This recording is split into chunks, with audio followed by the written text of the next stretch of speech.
Hello guys. तो आज जो सीरीज़ हम एक्सप्लेन करने जा रहे हैं उसका नाम है an incurable case of love, episode number 9। Episode 9 की स्टार्टिंग में दिखाया जाता है कि जो साकुरा के करंट बॉस होते हैं, जो डॉक्टर होते हैं उस क्लिनिक के, वो साकुरा और डॉक्टर तेंदो से स्ट्रीट पे मिलते हैं और वो डॉक्टर तेंदो को साकुरा को टोक्यो ले जाने को कहते हैं। और वहीं वो साकुरा को कहते हैं कि वो डॉक्टर तेंदो को अपनी कम्युनिटी, अपने घर वालों से मिलाए। तो ये सुनकर साकुरा सडनली नर्वस हो जाती है। दिखाया जाता है कि साकुरा डॉक्टर तेंदो को अपने घर ले जाती है और फैमिली डिनर के दौरान साकुरा की मम्मी, पापा, ग्रैंडपा, भाई डॉक्टर तेंदो से उसकी रियल इंटेंशन पूछते हैं साकुरा के बारे में। और वो कहते हैं कि क्या वो साकुरा का हाथ मांगने आए हैं शादी के लिए। और साथ ही वो सोचते हैं कि इतना सुंदर, इतना एकम्प्लिश इंसान साकुरा में क्या देखता है जो कि ज़्यादा प्रिटी और आउटस्टैंडिंग भी नहीं है। और साथ ही में साकुरा के घर वाले बहुत ज़्यादा क्यूरियस होते हैं कि वो एक साथ आए कैसे। तभी डॉक्टर तेंदो जो होते हैं वो कुछ कहने वाले होते हैं, अचानक ही घर के नेबर वहाँ पर आ जाते हैं हैंडसम डॉक्टर को देखने। तो साकुरा डॉक्टर तेंदो को बताती है कि उसने कभी भी नहीं डॉक्टर तेंदो के मुंह से ये सुना है कि वो उसे पसंद करते हैं। वहीं दूसरी तरफ का सीन दिखाया जाता है जहाँ पर रियोको डॉक्टर कुशिकावा से बात करती है, जिसके बारे में उन्होंने लास्ट में बात की थी, और वो ऑफिशियली उन्हें उनकी कन्फेशन के लिए मना कर देती है, जो कि उन्होंने पिछली बार कहा था कि वो उसका ध्यान रखेंगे। तो दिखाया जाता है कि नर्स निशी वहाँ पर आ जाता है और रियोको उसे इंट्रोड्यूस करती है डॉक्टर कोशिकावा से, ये कह के कि वो उसका यंग बॉयफ्रेंड है।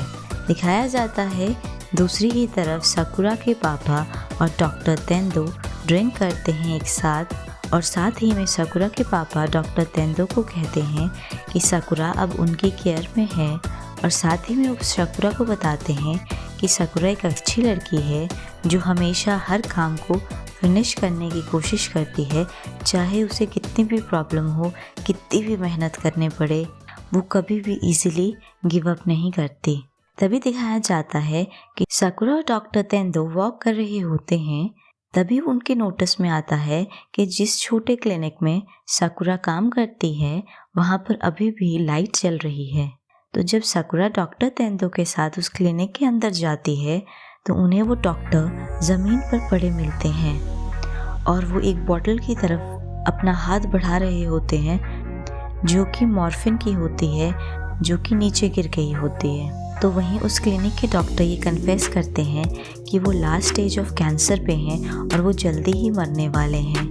और साथ ही में वो कहते हैं उन्हें लाइफ में कोई रिग्रेट नहीं है, क्योंकि उनकी पत्नी जो हैं वो मर चुकी है और उनके बच्चे काफ़ी बड़े हो चुके हैं जो अपना ख्याल खुद रख सकते हैं। और साथ ही में वो डॉक्टर तेंदो और साकुरा को बताते हैं कि अच्छी तरह से जीना यही होता है कि किस तरह से हम एक्सेप्ट करते हैं अपनी डेथ को। दिखाया जाता है कि साकुरा और डॉक्टर तेंदो वापस साकुरा के घर आ जाते हैं। वो ये फाइंड आउट करते हैं कि साकुरा की मम्मी ने उनका बेड पहले ही लगा दिया है। साकुरा ये देख के शॉक्ड हो जाती है कि वो दोनों सेम ही बेड शेयर करेंगे, लेकिन उसकी मम्मी उसे बताती है कि क्या वो डेट नहीं कर रहे हैं। दिखाया जाता है कि जब वो अकेले हो जाते हैं कमरे में तो साकुरा डॉक्टर तेंदो को कन्फेस करती है कि उसने उसको बहुत मिस किया। वहीं दिखाया जाता है कि डॉक्टर तेंदो साकुरा को किस करने ही वाले होते हैं, तभी उन्हें ये महसूस होता है कि उन्हें कोई देख रहा है। और दिखाया जाता है कि 4 आँखों के पेयर्स उनके ऊपर नज़र रखे हुए थे। तो डॉक्टर तेंदो जब ये देखते हैं, डॉक्टर तेंदो कहते हैं कि वो फ्लोर पे सो जाएंगे और साकुरा जो है वो बेड पे सो जाए। तो वहीं दिखाया जाता है कि साकुरा भी नीचे फ्लोर पे ही आ जाती है और डॉक्टर तेंदो को हक करके सो जाती है। दिखाया जाता है कि डॉक्टर तेंदो और साकुरा वापस आ जाते हैं यूरा हॉस्पिटल में।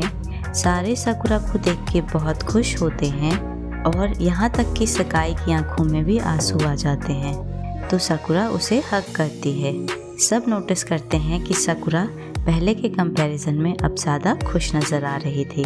तो वहीं नर्स युकोतो साकुरा से कहते हैं कि हाँ, साकुरा और डॉक्टर तेंदो के बीच में सब सही चल रहा है, जिससे बाकी नर्स भी युकोतो से एग्री करती हैं। तो वहीं साकुरा उनकी बातें सुन लेती है और वो सोचती है कि उसके और डॉक्टर तेंदो के बीच में तो कुछ भी नहीं हुआ है अभी। वहीं दिखाया जाता है कि नर्स निशी जो है वो रियुको के अपार्टमेंट के बाहर वेट करते हैं और वो रियुको को बताते हैं कि अभी वो यंग है और अभी नया ग्रेजुएट और इनएक्सपीरियंस है, लेकिन वो उसे बताता है कि वो उसे बहुत ज़्यादा पसंद करता है।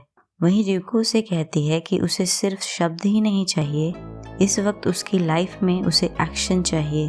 तभी दिखाया जाता है कि जो स्पेशल पेशेंट इस वीक का होता है वो एक कैंसर पेशेंट होता है जिसके पास सिर्फ 6 ही महीने बचे हैं जीने के लिए। तो पेशेंट रिक्वेस्ट करता है ऑबलेशन के लिए, क्योंकि वो अपने बचे हुए आखिरी महीने अपनी वाइफ के साथ ट्रैवल करता हुआ बिताना चाहता है, क्योंकि उसकी हमेशा से ड्रीम रही थी कि वो ट्रैवल करना चाहता था जब वो काम करता था। तो डॉक्टर तेंदो एग्री कर जाते हैं उसके ऊपर ऑबलेशन करने के लिए। वहीं दिखाया जाता है कि वाकिवयाशी दोबारा से डॉक्टर तेंदो को कन्फेस करती है, लेकिन डॉक्टर तेंदो उसे दोबारा रिफ्यूज़ करते हैं। वो बताते हैं कि वो सिर्फ डॉक्टर तेंदो को एक शैडो की तरह देखती है अपनी मरी हुई बहन के लिए, और वो साथ ही कहते हैं कि उसे इससे ओवर होना पड़ेगा। वहीं दिखाया जाता है कि साकुरा सोचती है कि उसके और डॉक्टर तेंदो के बीच में कुछ भी नहीं हुआ है, तो वो नर्स युकोतो का पर्सपेक्टिव पूछती है। तो नर्स युकोतो कहता है सिर्फ 2 ही चीज़ें हैं, नंबर 1 या तो वो अट्रैक्टिव ना हो, और नंबर 2 या तो उसकी बहुत ज़्यादा केयर करता हो। तो वहीं साकुरा इमीडिएटली सोचती है कि वो अट्रैक्टिव तो है नहीं, तो इसके लिए वो डॉक्टर तेंदो को इनवाइट करती है क्रीम पार्टी के लिए।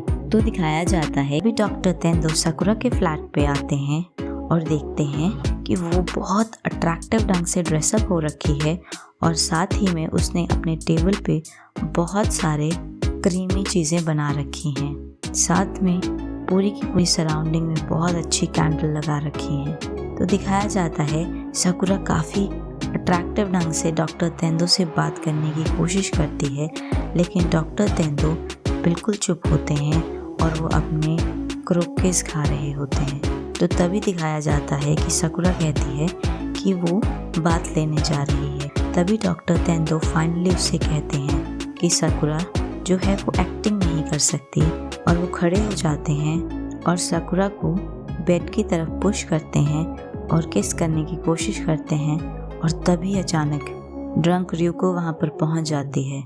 अगले ही सुबह का सीन दिखाया जाता है जहाँ पर साकुरा डॉक्टर तेंदो के साथ काम पे खुशी से जा रही होती है। अचानक ही उन्हें एक एक्सीडेंट होता हुआ दिखता है।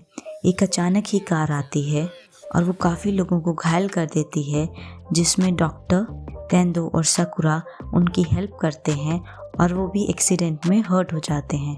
डॉक्टर तेंदो नोटिस करते हैं कि साकुरा बैड कंडीशन में है, लेकिन फिर भी वो हेल्प करती है उन लोगों की जिन सबको चोट लगी होती है जब तक एम्बुलेंस नहीं आई होती है। डॉक्टर तेंदो साकुरा को कहते हैं कि वो ना करे। वो कहती है वो नर्स है और नर्स को करना ही पड़ेगा, क्योंकि उसको इसी चीज़ के लिए ट्रेन किया होता है। तभी दिखाया जाता है कि फाइनली एम्बुलेंस वहाँ पर आ जाती है और जितने भी इंजर्ड लोग होते हैं उन्हें ले जाती है। तो दिखाया जाता है साकुरा पीछे की तरफ गिरती है, तो एकदम से डॉक्टर तेंदो जो हैं उसे पीछे की तरफ पकड़ लेते हैं, इससे पहले कि वो ग्राउंड में उसका सिर लगता। तो साकुरा को हॉस्पिटल ले जाते हैं, जहाँ पर डॉक्टर तेंदो को बताया जाता है कि साकुरा के दिमाग में काफ़ी डैमेज हुआ है और उसे होश नहीं आएगा। तो दिखाया जाता है कि डॉक्टर तेंदो साकुरा के पास रहते हैं, उसके हाथों में हाथ डाले हुए। जब भी वो ड्यूटी पे नहीं होते थे अपने, वो सोते भी नहीं थे और उसको देखते रहते थे। सकाई बहुत ही ज़्यादा ओवरवेल्म हो जाती है जब वो साकुरा को उस हालत में देखती है और वो रोने लगती है। तो सकाई को डॉक्टर की शुगी कंफर्ट करते हैं। वहीं दिखाया जाता है कि वाकिवयाशी को भी रियलाइज़ होता है कि डॉक्टर तेंदो कितने ज़्यादा डिवोटेड हैं साकुरा की तरफ। तो वहीं चौथे दिन में दिखाया जाता है डॉक्टर तेंदो सोई हुई साकुरा को बताते हैं कि अब बहुत हो गया सोना, अब उसे उठ जाना चाहिए। तो अचानक ही दिखाया जाता है कि साकुरा के फिंगर्स जो होते हैं वो मूव करना स्टार्ट करते हैं। साकुरा होश में आ जाती है। जैसे ही वो होश में आती है वो पूछती है वो लोग कैसे हैं जिनका एक्सीडेंट हुआ था, और साथ ही में पूछती है उस इंसान का क्या हुआ, क्या उसकी ऑबलेशन हो गई। जैसे ही डॉक्टर तेंदो देखते हैं कि साकुरा को होश आ गया तो डॉक्टर तेंदो साकुरा को बताते हैं, उसे कन्फेस करते हैं कि वो उसे पसंद क्यों करते हैं। तो डॉक्टर तेंदो बताते हैं कि उन्हें साकुरा की हर चीज़ पसंद है, चाहे उसकी कोई अनोइंग हैबिट हो, किस तरह से वो आइसक्रीम खाती है, किस तरह से वो काम नहीं कर पाती है, हर चीज़ उन्हें पसंद है। और साथ ही में वो बताते हैं कि जो सबसे ज़्यादा चीज़ उन्हें पसंद है वो है किस तरह से वो हंसती है, कि वो कितनी क्यूट लगती है। वो कहते हैं वो सबसे ज़्यादा क्यूट लगती है पूरी की पूरी दुनिया में। और दिखाया जाता है वो रोते हैं और साथ ही में वो साकुरा को कहते हैं कि मैं तुम्हें पसंद करता हूँ। और साथ में दिखाया जाता है वो साकुरा को होल्ड करते हैं और कहते हैं हिम्मत भी नहीं करना मुझे छोड़ के जाने की। इसी के साथ एपिसोड 9 की समाप्ति होती है।